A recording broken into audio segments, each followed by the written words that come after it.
Virtual court পরিচালনায় এখন পর্যন্ত কোনো চ্যালেঞ্জ নেই। পাশাপাশি মামলা পরিচালনায় এটি গতিশীলতা আনবে বলে মন্তব্য করেছেন অ্যাটর্নি জেনারেল রুহুল কুদ্দুস কাজল।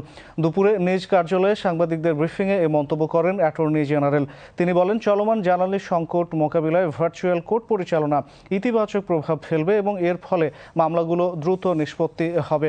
গত 19 এপ্রিল এক বিজ্ঞপ্তিতে হাইকোর্ট বিভাগে সপ্তাহে 2 দিন বিচার কাজ ভার্চুয়ালি অনুষ্ঠিত হবে বলে জানানো হয়।